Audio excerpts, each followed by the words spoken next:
L'année 1013 marque un tournant dans l'histoire de l'Europe du Nord. Sur les rives brumeuses de l'Angleterre, une flotte immense fende les eaux glacées de la mer du Nord. À bord de ces dracars, un jeune homme d'à peine 10 à 8 ans observe les côtes anglaises avec la détermination de ceux qui savent que leur destin est en train de s'écrire. Ce jeune viking s'appelle Knut, fils de Sven à la barbe fourchue, le redoutable roi du Danemark. Ce qu'il ne sait pas encore, c'est qu'il deviendra l'un des plus grands souverains de son époque, celui qu'on appellera l'empereur du Nord. Avant même sa naissance, le monde viking connaissait déjà le nom de sa famille. Son grand-père, Harald à la dent bleue, avait été l'un des premiers rois scandinaves à embrasser le christianisme, transformant le Danemark d'un ensemble de tribus païennes en un royaume organisé. Son père, Sven, portait ce surnom étrange de barbe fourchue à cause de sa moustache taillée en 2 pointes, une mode venue d'Angleterre qu'il avait adoptée avec fierté. Sven n'était pas qu'un dandy viking.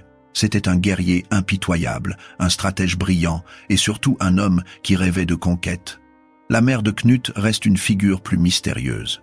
Les chroniques de l'époque la nomment tantôt Gunhild, tantôt Świętosława. Ce qui est certain, c'est qu'elle était polonaise, fille du duc Mieszko Ier de Pologne. Ce mariage avait uni 2 puissances du Nord, créant des alliances qui s'étendraient bien au-delà des frontières danoises. Knut grandit donc entre 2 mondes, héritier d'un royaume danois en pleine expansion et petit-fils d'un souverain polonais influent. Quand Knut voit le jour vers l'an 995, peut être quelques années plus tôt ou plus tard selon les sources, l'Angleterre subit déjà les assauts vikings depuis des décennies. Ce n'était pas une nouveauté. Depuis la fin du 8e siècle, les dracars scandinaves terrorisaient les côtes européennes. Mais ce que Sven préparait était différent. Il ne voulait pas piller et repartir. Il voulait conquérir, s'installer, régner. L'Angleterre de cette époque était riche, prospère, tentante. Elle était aussi affaiblie par un roi dont le surnom résume toute l'incompétence, Æthelred le mal-avisé. Æthelred avait tenté d'acheter la paix en versant aux Vikings des sommes colossales, le fameux Danegeld. Loin de décourager les raids, ces paiements avaient transformé l'Angleterre en distributeur automatique pour guerriers nordiques. Plus on payait, plus ils revenaient. Pire encore, en 1002, Æthelred commit une erreur fatale. Le jour de la Saint-Brice, il ordonna le massacre de tous les Danois vivant en Angleterre. Parmi les victimes se trouvait Gunhild, la sœur de Sven. On dit que lorsqu'il apprit la nouvelle, le roi danois jura de venger sa sœur et de détruire le royaume d'Æthelred. Entre 1003 et 1012, Sven mena campagne après campagne contre l'Angleterre. Le jeune Knut grandissait en écoutant les récits de ses expéditions. Il apprenait l'art de la guerre, non pas dans des livres, mais dans les conversations des guerriers qui rentrèrent au pays avec des coffres remplis d'or et des histoires de bataille. Il observait son père diriger ses hommes, négocier avec les jarls, planifier les stratégies. Son enfance fut une école de la conquête. En 1013, Sven décida qu'il était temps de frapper le coup final. Cette fois, il ne s'agissait pas d'un simple raid. Il rassembla une flotte massive et embarqua pour l'Angleterre avec un objectif clair, devenir roi. Et cette fois, il emmena son fils cadet Knut. Son fils aîné, Harald, resta au Danemark pour assurer la régence. Ce choix en disait long sur l'avenir que Sven envisageait pour Knut. Il le préparait à quelque chose de grand. La flotte danoise débarqua en août à Sandwich, dans le Kent, puis longea la côte et jusqu'à l'estuaire du Humber. De là, les navires remontèrent la Trent jusqu'à Gainsborough, dans le Lincolnshire. Cette ville deviendrait la base d'opération de Sven, et c'est là que se produisit quelque chose de remarquable. Les seigneurs du nord de l'Angleterre vinrent spontanément lui rendre hommage. Ils en avaient assez d'Æthelred. Ils préféraient un viking compétent à un roi anglais incompétent. Pendant cette campagne, Knut épousa Ælfgifu de Northampton. Ce n'était pas un mariage d'amour, mais une alliance stratégique brillante. Ælfgifu appartenait à une famille aristocratique puissante des Midlands. Son père, l'Aldorman Ælfhelm, avait été exécuté en 1006 sur ordre d'Æthelred et ses frères avaient été aveuglés. Cette famille avait des comptes à régler. En épousant Ælfgifu, Knut s'assurait le soutien de la noblesse du Nord et des Midlands, précisément les régions où le pouvoir d'Æthelred était le plus faible. Sven marchait de victoire en victoire. Oxford se soumit, Winchester capitula, Bath ouvrit ses portes, seul Londres résista, défendu par Ethelred et un mercenaire viking passé au service anglais, Thorkel le Grand. Selon certains récits, les Londoniens détruisirent les ponts sur la Tamise pour empêcher Sven de traverser. Cette légende aurait inspiré la célèbre comptine anglaise London Bridge is falling down. Vrai ou non, ce détail montre que la résistance de Londres marqua les esprits, mais Londres finit par céder. Isolée, encerclée, la ville n'avait plus d'autre choix. Ethelred s'enfuit d'abord sur l'île de Wight, puis prit le chemin de l'exil en Normandie, chez son beau-frère le duc Richard II. Le jour de Noël 1013, le Witan, l'assemblée des nobles anglais, proclama Sven roi d'Angleterre. Le père de Knut avait réussi. Contre toute attente, un viking régnait désormais sur l'un des royaumes les plus riches d'Europe. Sven s'installa à Gainsborough pour organiser son nouveau royaume.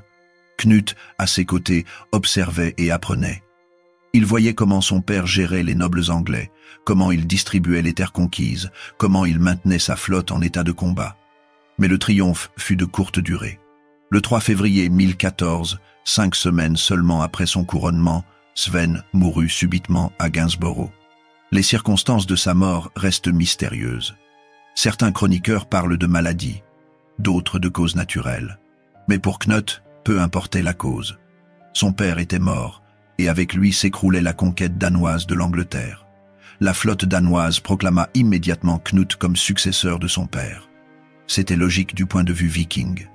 Knut était le fils du conquérant, il avait participé à la campagne, il avait épousé une noble anglaise influente. Mais les nobles anglais n'étaient pas du même avis. Ils avaient accepté Sven par nécessité, écrasé par sa force militaire. Maintenant que le redoutable roi danois était mort, ils voyaient l'opportunité de reprendre le contrôle. Le Witan envoya des émissaires en Normandie pour rappeler Ethelred. Ils lui firent promettre d'être un meilleur roi, de pardonner à ceux qui s'étaient soumis à Sven, de gouverner avec plus de sagesse. Ethelred accepta tout. Il avait compris que c'était sa dernière chance. En mars 1014, pendant le carême, il rentra en Angleterre avec une armée. Il avait reçu le soutien d'un chef de guerre norvégien nommé Olaf Haraldsson, futur Saint Olaf de Norvège, qui avait remonté la Tamise pour prendre Londres. Knut se retrouva dans une position impossible. Il était jeune, inexpérimenté, à la tête d'une armée certes puissante mais en territoire ennemi. Il avait conclu un accord avec les habitants du Lindsey, qui lui avaient promis leur soutien. Mais quand Ethelred arriva avec ses troupes aux alentours de Pâques, le 25 avril, ses promesses ne pesèrent rien face à une armée anglaise déterminée. Ethelred ne se contenta pas de combattre. Il pilla et brûla tout sur son passage, massacrant tous ceux qu'il pouvait atteindre. C'était sa vengeance contre ceux qui avaient trahi leur roi. Knut dut battre en retraite. Il rassembla ses hommes et rembarqua précipitamment pour le Danemark. Mais avant de partir, il commit un acte qui révélait déjà sa nature impitoyable. Il fit mutiler tous les otages que son père avait reçus des nobles anglais en gage de leur fidélité. On leur coupa les mains, le nez, les oreilles. C'était un message clair. Ceux qui trahissent les accords conclus avec les Danois paieront un prix terrible. Cette cruauté calculée annonçait le souverain qu'il deviendrait. De retour au Danemark, Knut retrouva son frère aîné Harald, qui avait hérité du trône danois à la mort de leur père. Les relations entre les deux frères n'étaient pas simples. Harald n'avait aucune envie de partager son royaume. Mais Knut ne voulait pas du Danemark, il voulait l'Angleterre. Il proposa à son frère un marché. Harald lui fournirait des hommes et des navires pour reconquérir l'Angleterre, et en échange, Knut renoncerait définitivement à tous ses droits sur le trône danois. Harald accepta. Cette décision changerait le cours de l'histoire. Pendant plus d'1 an, Knut prépara son retour. Il recruta des mercenaires dans toute la Scandinavie. Parmi eux se trouvaient des hommes qui deviendraient ses plus fidèles lieutenants. Éric Håkonsson, le jarl de Lade en Norvège, était déjà le beau-frère de Knut, ayant épousé sa sœur Gyda. C'était un guerrier expérimenté, un chef respecté. Thorkel le Grand, qui avait d'abord servi Ethelred, puis trahi les Anglais, rejoignit également Knut. Ces deux hommes apportaient non seulement leurs compétences militaires, mais aussi leurs propres troupes et leur réseau d'influence. Un troisième homme jouerait un rôle crucial, bien que beaucoup plus controversé. Edric Streona, l'Ealdorman de Mercie, était l'incarnation même de la traîtrise. Il avait déjà changé de camp plusieurs fois, servant tour à tour Ethelred, puis Sven, puis de nouveau Ethelred. Mais sa connaissance intime de la politique anglaise et son influence en Mercie en faisaient un allié précieux, même si personne ne pouvait lui faire confiance. À l'été 1015, Cnut était prêt. Les chroniques rapportent qu'il avait rassemblé plus de 200 navires et 10 000 guerriers. Cette armée était impressionnante, non seulement par sa taille, mais aussi par sa composition. On y trouvait des Danois, des Norvégiens, des Suédois, des mercenaires de toute la Scandinavie. L'encomium Emma et Reginae, un texte de l'époque, décrit ces hommes comme tous nobles, tous forts, pleins de virilité, aptes à tous les genres de bataille et si rapides à pied qu'ils méprisaient la vitesse de la cavalerie. Exagération d'un chroniqueur flattant son patron? Peut être, mais il est clair que Cnut commandait une force redoutable. Les navires accostèrent à Sandwich, dans le Kent, le même endroit où son père avait débarqué 2 ans plus tôt. Mais cette fois, la stratégie était différente. Plutôt que de remonter vers le nord, Cnut attaqua directement le Wessex, le cœur du pouvoir d'Ethelred. La région tomba rapidement. De là, il se dirigea vers le nord pour s'emparer de la Northumbrie. C'est là qu'il montra pour la première fois sa nature impitoyable de futur souverain. Uhtred, l'Ealdorman de Northumbrie, avait prêté serment à Sven en 1013. Après la mort du père de Cnut, il était retourné dans le camp d'Ethelred. Cnut lui envoya un message l'invitant à une rencontre pacifique pour discuter. Uhtred accepta et se présenta avec 40 de ses hommes. Ce fut un piège. Cnut les fit tous exécuter sur le champ. Pour lui, Uhtred avait rompu un serment sacré, et cela méritait la mort. Cette exécution avait aussi un but politique. Elle terrorisait les nobles anglais et leur montrait qu'avec Cnut, les traîtres ne recevaient aucune pitié. Avec la Northumbrie sous contrôle, Cnut tourna son attention vers Londres. La flotte remonta la Tamise et assiégea la ville. Mais pendant le siège, un événement imprévu changea tout. Le 23 avril 1006, le roi Ethelred mourut d'une maladie qui le rongeait depuis des mois. Sa mort créa une crise de succession immédiate. 2 assemblées se réunirent pour nommer son successeur. À Londres, les citoyens proclamèrent Edmond, le fils d'Ethelred, comme nouveau roi. Edmond était un guerrier dans l'âme, courageux, énergique, tout le contraire de son père. Il avait déjà gagné le surnom d'Ironside, côte de fer, en raison de sa bravoure au combat. Mais à Southampton, le Witan, l'Assemblée des nobles, déclara Cnut roi d'Angleterre. Le pays avait maintenant 2 rois qui se disputaient la couronne. Ce qui suivit fut l'une des périodes les plus sanglantes de l'histoire anglaise. Pendant 7 mois, de mai à octobre 1016, Edmond Santaud de Fer et Cnut s'affrontèrent dans une série de batailles acharnées qui décimèrent le royaume. Les chroniques mentionnent 6 grandes batailles. Chaque affrontement était brutal, sans merci, chaque camp donnant tout ce qu'il avait. La première bataille eut lieu à Penselwood, dans le Somerset. Edmond remporta la victoire, repoussant les forces danoises. Cela lui donna de l'élan et renforça sa légitimité aux yeux des Anglais, qui voulaient croire qu'un roi de leur lignée pouvait encore sauver le royaume. Mais Cnut ne se laissa pas décourager. Il regroupa ses forces et attaqua de nouveau.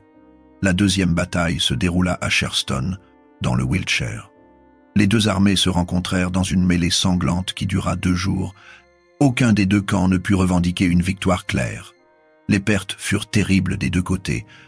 C'était le genre de bataille où les murs de boucliers se percutaient avec un bruit sourd, où les épées s'abattaient sans relâche, où les hommes tombaient par dizaines sans que la ligne ne cède vraiment. Edmond ne se reposa pas. Il rassembla une nouvelle armée pour la 3e fois et traversa la Tamise à Brentford. Cette fois, la bataille tourna à l'avantage de Cnut. Les Danois infligèrent de lourdes pertes aux Anglais. Mais Edmond parvint à s'échapper et à briser le siège de Londres, permettant à la ville de respirer.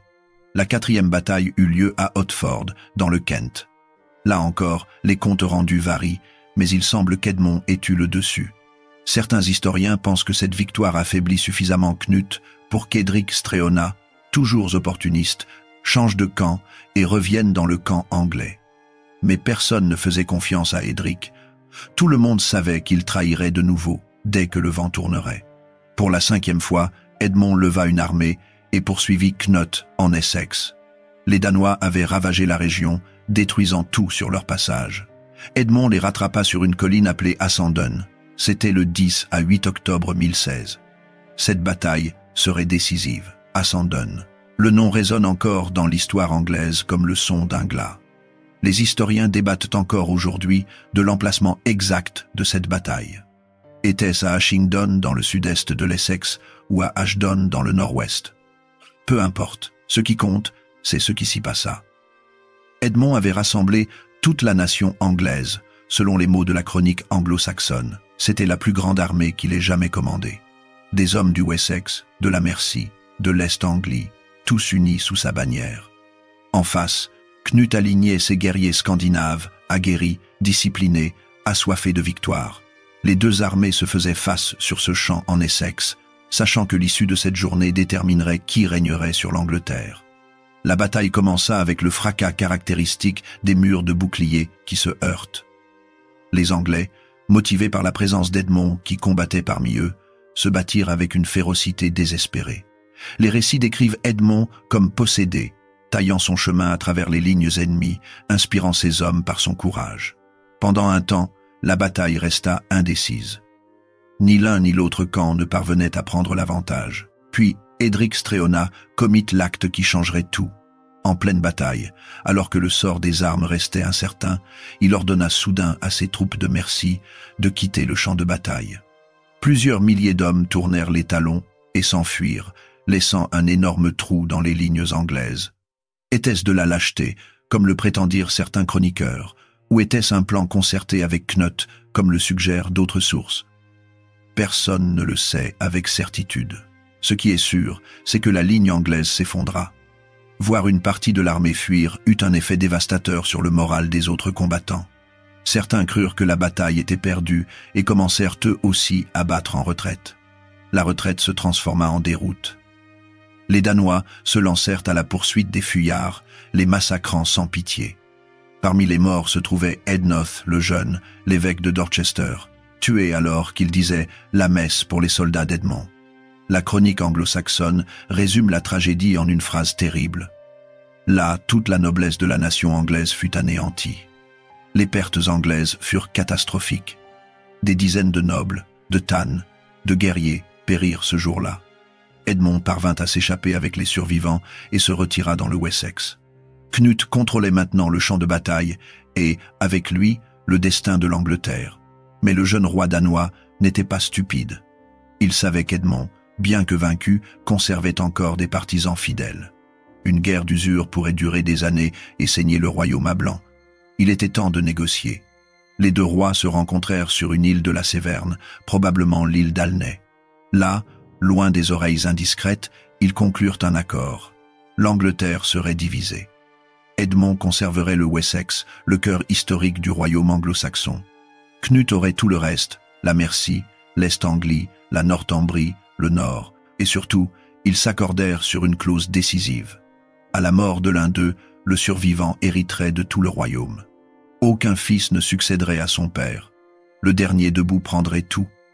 Cet accord ressemblait à un compromis, mais en réalité, c'était un pari de Knut. Edmond était un guerrier qui avait combattu sans relâche pendant 7 mois. Il avait été blessé à plusieurs reprises. Knut, plus jeune, en meilleure santé, pouvait se permettre d'attendre. Il n'eut pas à patienter longtemps. Le 30 novembre 1006, 6 semaines seulement après la signature de l'accord, Edmond sans Hôte de Fer mourut. Il n'avait que 27 ans. Les circonstances de sa mort alimentèrent immédiatement les rumeurs. Certains parlèrent de blessures reçues à Assanden qui auraient fini par le tuer. D'autres suggérèrent une maladie. Mais beaucoup murmurèrent le mot assassinat. Knut avait-il commandité le meurtre d'Edmond pour accélérer les choses? Rien ne le prouve, mais le timing était remarquablement pratique. Quoi qu'il en soit, selon les termes de l'accord, Knut devenait roi de toute l'Angleterre. Il avait 21 ans. En l'espace de 3 ans, de 1013 à 1016, il était passé du statut de jeune prince, accompagnant son père en campagne, à celui de souverain de l'un des royaumes les plus riches d'Europe. Mais conquérir un trône n'est qu'une première étape. le garder en est une autre. Les premières décisions de Knut comme roi d'Angleterre furent impitoyables. Il avait gagné par l'épée et il comptait maintenir son pouvoir par la peur. Il commença par éliminer tous ceux qui pourraient contester son autorité.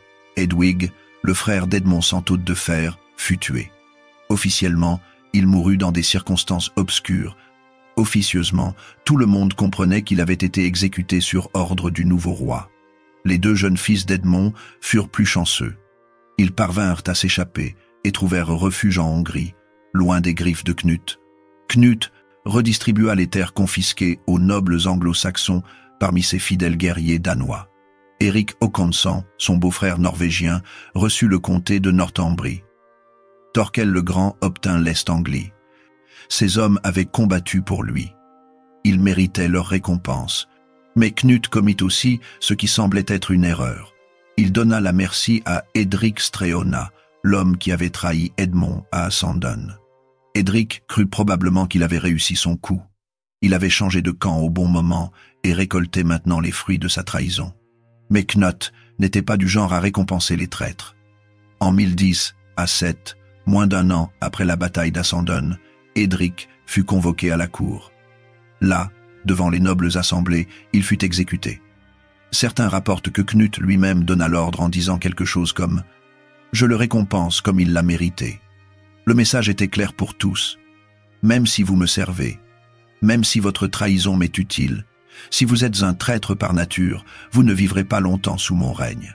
Mais en même temps qu'il utilisait la terreur, Knut démontrait aussi une intelligence politique remarquable. Il comprit qu'il ne pouvait pas gouverner l'Angleterre comme une terre conquise, avec des occupants danois dominant une population anglaise soumise. Cette méthode ne fonctionnerait que tant qu'il maintiendrait une énorme armée sur place, ce qui coûterait une fortune et créerait un ressentiment permanent. Knut décida donc de devenir anglais tout en restant danois. Son premier geste symbolique fut d'épouser Emma de Normandie en juillet 1010 à 7. Emma était la veuve d'Ethelred le Malavisé. Elle était aussi la mère d'Édouard et d'Alfred, les deux fils d'Ethelred qui vivaient en exil en Normandie. En l'épousant, Knut envoyait plusieurs messages à la fois. D'abord, il s'alliait avec la Normandie, empêchant le duc Richard II de soutenir les prétentions des fils d'Ethelred. Ensuite, il légitimait son règne aux yeux des Anglais en prenant pour épouse leur ancienne reine. Enfin, il montrait qu'il respectait les institutions anglaises. Emma n'était pas n'importe qui. C'était une femme politique redoutable, intelligente, cultivée. Elle savait comment fonctionnait la cour anglaise, comment parler aux nobles, comment naviguer dans les intrigues de pouvoir. Il y avait juste un petit problème. Knut était déjà marié à Elfgifu de Northampton, celle qu'il avait épousée en 1013 pour s'assurer le soutien des nobles du Nord. Comment gérer deux épouses? Knut adopta la solution viking classique, la bigamie. Emma serait sa reine officielle en Angleterre. Elfgifu resterait sa première épouse, la mère de ses fils aînés Sven et Harold. L'Église ferma les yeux. Après tout, Knut était roi, et les rois avaient toujours eu des arrangements matrimoniaux complexes. En 1010 à 8, Knut imposa ce qu'on appelait le Dangeld, un impôt spécial pour payer sa flotte et son armée. Il collecta une somme énorme, 80, 2500 livres d'argent, dont 10 500 sans rien que de Londres. Avec cet argent, il paya ses troupes et renvoya la majorité de sa flotte au Danemark. Il ne garda que 40 navires en Angleterre. C'était un geste audacieux. Il montrait qu'il avait confiance en sa capacité à maintenir l'ordre sans s'appuyer uniquement sur la force militaire brute. Puis il fit quelque chose d'encore plus remarquable. Il commença à gouverner comme un roi anglais traditionnel. Il conserva les structures administratives mises en place par ses prédécesseurs. Il maintint en fonction de nombreux nobles et administrateurs anglo-saxons. Il promulgua des lois basées sur les anciennes traditions anglaises, avec l'aide de Wulfstan, l'archevêque d'York, l'un des esprits les plus brillants de l'époque. Ce code de loi, connu sous le nom de loi de Knut, combinait le droit canon chrétien et les affaires séculières. Il reprenait beaucoup de dispositions des codes précédents, tout en y ajoutant de nouvelles mesures. L'objectif était clair: montrer que Knut respectait les traditions anglaises et se plaçait dans la continuité des rois anglo-saxons plutôt qu'en conquérant étrangers. Knut fit aussi des donations généreuses à l'Église. Il finança la construction et la réparation d'églises. Il accorda des terres et des privilèges aux monastères. Il se présentait comme un roi chrétien pieux, protecteur de la foi. Cette générosité n'était pas que de la piété sincère, même si Knut semble avoir été réellement croyant, c'était aussi un calcul politique. L'Église était la seule institution qui transcendait les divisions entre Anglais et Danois, entre conquérants et conquis. En s'alliant avec elle, Knut renforçait sa légitimité. Progressivement, il éloigna ses lieutenants danois des positions de pouvoir. Thorkel le Grand, qui avait été l'un de ses plus fidèles soutiens, fut banni en 1021. Officiellement, les raisons restent obscures. Être Knut craignait-il que Thorkel ne devienne trop puissant? Être leur relation s'était-elle détériorée? Toujours est-il qu'après 1021, Knut s'appuya de plus en plus sur des nobles anglais. L'un d'eux allait devenir particulièrement important, Godwin. Il n'était pas de haute naissance, mais il était compétent, loyal, et il comprenait aussi bien les Anglais que les Danois. Knut lui donna le comté de Wessex et en fit l'un de ses plus proches conseillers. Godwin deviendrait si puissant que sa fille épouserait un roi et que son fils deviendrait roi à son tour, mais c'est une autre histoire. En 1018, le frère aîné de Knut, Harald, mourut au Danemark. Les circonstances de cette mort sont suspectes. Harald était jeune et apparemment en bonne santé. Certaines sources suggèrent que Knut aurait pu orchestrer sa mort, mais rien ne le prouve. Quoi qu'il en soit, la mort d'Harald signifiait que le trône danois était vacant.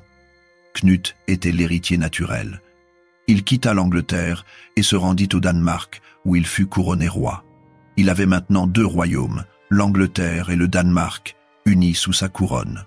Cette union personnelle créait ce que les historiens appellent aujourd'hui l'Empire de la mer du Nord. Mais Knut ne voulait pas simplement gouverner 2 royaumes. Il voulait dominer toute la Scandinavie. Son principal rival était Olaf Haraldsson, le roi de Norvège. Olaf était un chrétien fervent, presque fanatique, qui imposait le christianisme à son peuple avec une brutalité qui le rendait impopulaire. Il avait des nobles qui le détestaient, des paysans qui murmuraient contre ses impôts excessifs, des jarls qui trouvaient qu'il dépassait les bornes. Knut vit là une opportunité. Il ne chercha pas d'abord à conquérir la Norvège par les armes. Il commença par une campagne de corruption. Dès 1027, des émissaires danois parcoururent les côtes norvégiennes, distribuant de l'or aux nobles mécontents, leur promettant des terres et des titres s'ils abandonnaient Olaf. Cette stratégie était moins coûteuse et moins risquée qu'une invasion militaire, et elle s'avéra redoutablement efficace. Mais avant de régler son compte avec la Norvège, Knut devait d'abord gérer une coalition hostile.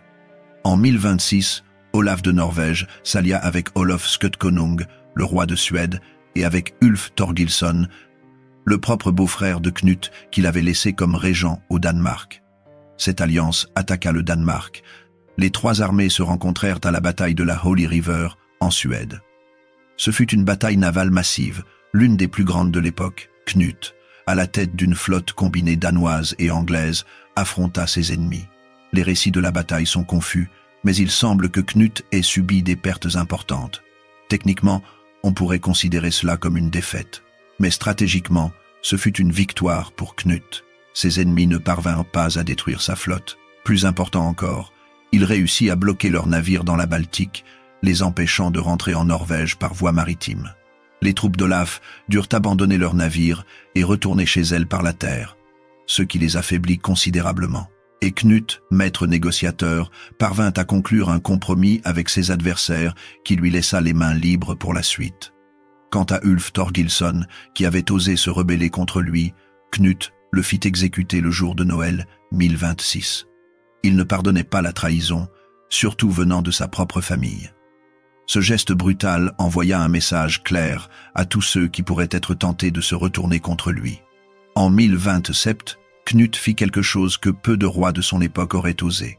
Il se rendit à Rome. Ce n'était pas un simple pèlerinage.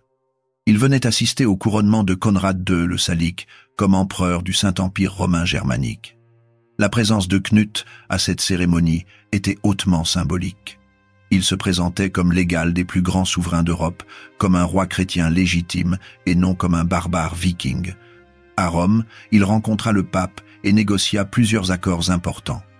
Il obtint une réduction des taxes imposées aux pèlerins et marchands anglais voyageant vers Rome. Il discuta des relations entre l'Église d'Angleterre et Rome. Il se lia d'amitié avec Conrad II, et les deux hommes s'entendirent si bien que le chroniqueur Sigvatr Urdarson écrivit que Knut était cher à l'empereur, proche de Pierre, c'est-à-dire du pape. Cette visite à Rome renforça énormément le prestige de Knut. Il n'était plus seulement un roi viking qui avait conquis l'Angleterre. Il était maintenant un souverain chrétien respecté, reçu par le pape et l'empereur, un homme d'État de stature européenne. Quand il retourna dans le nord, il portait cette légitimité nouvelle comme une armure. En 1028, il était temps de s'occuper de la Norvège. Avec une flotte de 50 navires chargés de soldats anglais, Knut navigua vers les côtes norvégiennes. Il débarqua d'abord dans le sud, à Agder, puis remonta vers le nord. À chaque arrêt, il convoquait les assemblées locales, les things, et partout, les nobles norvégiens, déjà achetés ou découragés par la puissance de Knut, lui prêtèrent serment d'allégeance. Olaf Haraldsson tenta de rassembler une armée pour résister, mais il découvrit que ses propres sujets l'avaient abandonné. Ses méthodes brutales de christianisation, ses impôts écrasants, son mépris pour les traditions locales avaient aliéné trop de monde. Quand Knut arriva à Trondheim, la capitale norvégienne, Olaf comprit que la bataille était perdue. Il s'enfuit en exil vers la Russe de Kiev. Knut fut couronné roi de Norvège sans avoir eu à livrer bataille. C'était une victoire brillante, obtenue principalement par la diplomatie et l'or plutôt que par l'épée. Il contrôlait maintenant 3 royaumes, l'Angleterre, le Danemark et la Norvège. Son empire s'étendait sur les 2 rives de la mer du Nord. Il revendiquait également une certaine autorité sur des parties de la Suède et avait forcé Malcolm II d'Écosse à lui rendre hommage en 1031. Dans une lettre datée de 1027, Knut se présentait comme roi de toute l'Angleterre, du Danemark, des Norvégiens et d'une partie des Suédois. C'était une affirmation audacieuse et en grande partie vraie. Il était devenu ce que certains appelaient déjà l'empereur du Nord, le souverain le plus puissant de l'Europe septentrionale. Mais gouverner un empire est beaucoup plus difficile que le conquérir. Knut découvrit rapidement que maintenir son autorité sur 3 royaumes dispersés géographiquement était un défi constant. Il ne pouvait pas être partout à la fois. Il devait s'appuyer sur des représentants, des régents, des gouverneurs, et ces hommes avaient leurs propres ambitions. Pour gouverner la Norvège, Knut nomma d'abord Håkon Eiríksson, le fils d'Éric Håkonsson. Håkon était membre de la famille des Jarls de Lade, qui avait une longue tradition de gouvernement en Norvège. C'était un choix logique. Mais Håkon mourut dans un naufrage dans le Pentlandfurt, entre les Orcades et l'Écosse, soit à la fin de 1029, soit au début de 1030. Knut dut trouver un remplaçant. Il choisit de confier la Norvège à Ælfgifu, sa première épouse, et à leur fils Sven. C'était une décision surprenante. Ælfgifu était anglaise, pas norvégienne. Elle ne connaissait pas les coutumes du pays.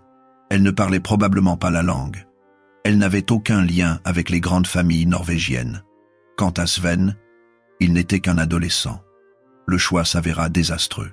Ælfgifu et Sven gouvernèrent la Norvège avec une main de fer, tentant d'imposer des lois danoises et anglaises à un peuple qui tenait à ses traditions. Ils levèrent des impôts lourds pour financer l'administration. Ils ne consultèrent pas les things locaux, ignorant les coutumes norvégiennes de gouvernement participatif. En quelques années, ils se rendirent si impopulaires que le pays était au bord de la rébellion. En 1030, Olaf Haraldsson vit là une opportunité. Il quitta son exil en Russe de Kiev et revint en Norvège avec une armée de Suédois et de fidèles Norvégiens. Il espérait reconquérir son royaume. Le 29 juillet 1030, il affronta les forces loyales à Knut à la bataille de Stiklestad, dans le Trøndelag. Ce fut une bataille féroce. Olaf combattit courageusement, mais il fut tué au combat. Sa mort aurait dû marquer la fin de la résistance norvégienne.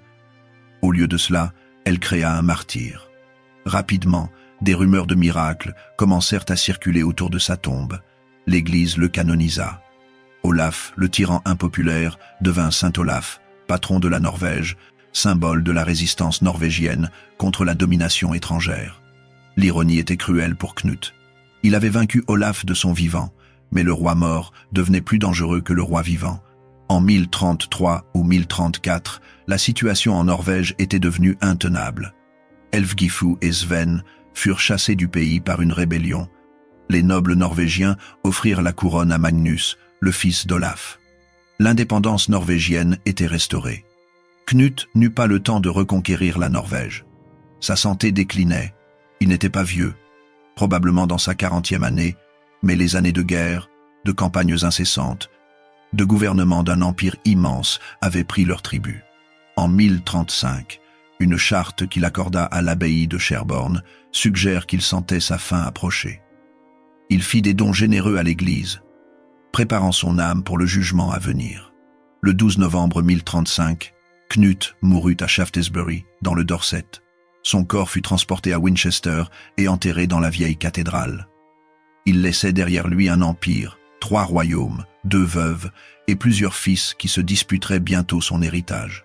La mort de Knut marqua le début de la fin de l'empire de la mer du Nord.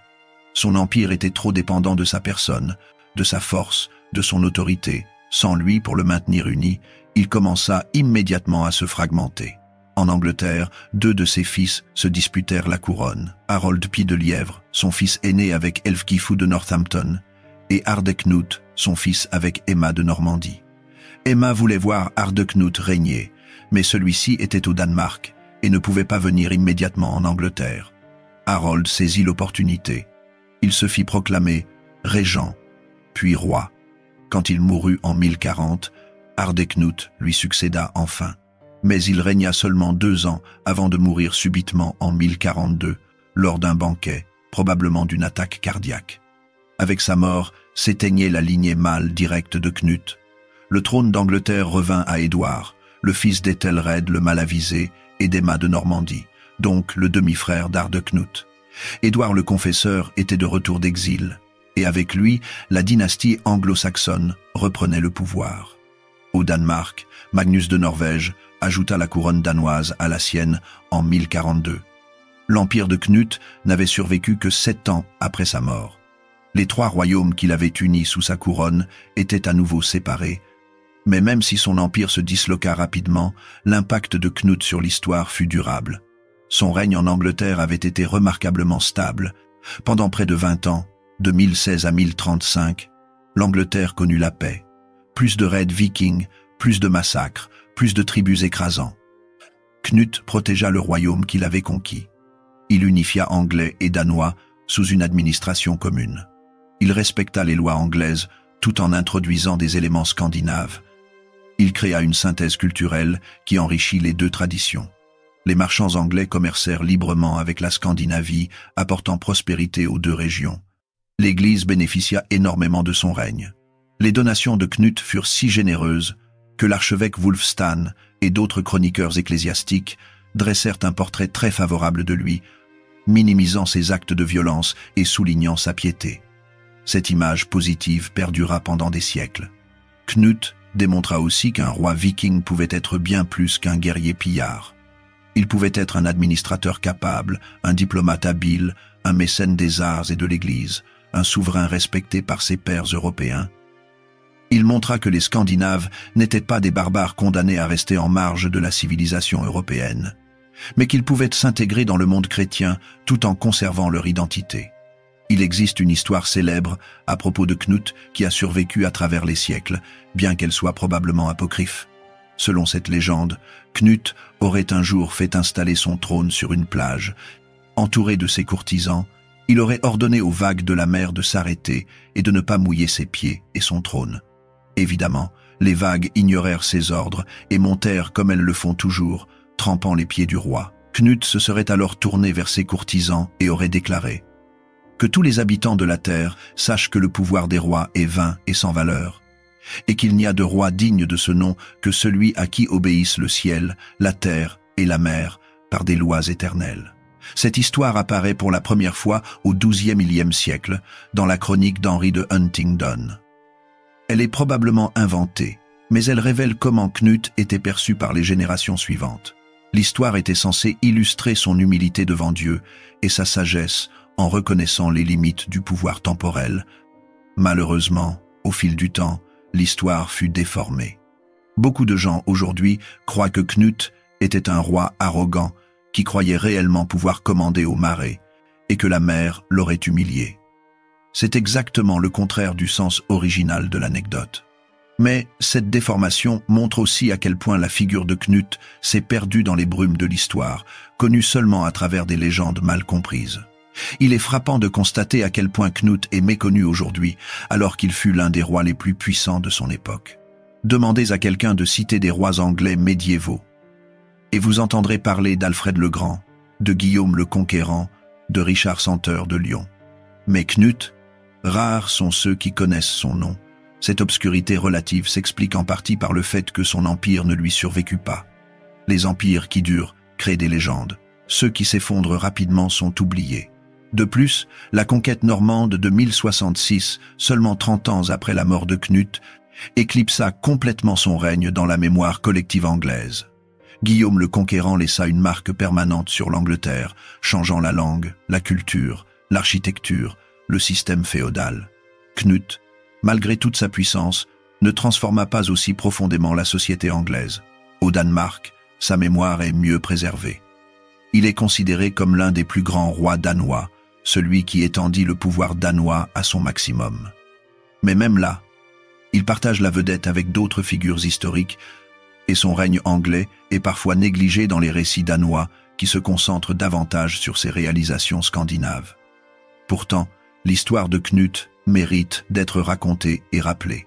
C'est l'histoire d'un jeune homme qui, à 10 à 8 ans, accompagna son père dans une invasion et qui, à 21 ans, était roi. C'est l'histoire d'un conquérant qui apprit à devenir un souverain sage. C'est l'histoire d'un viking qui devint un roi chrétien respecté.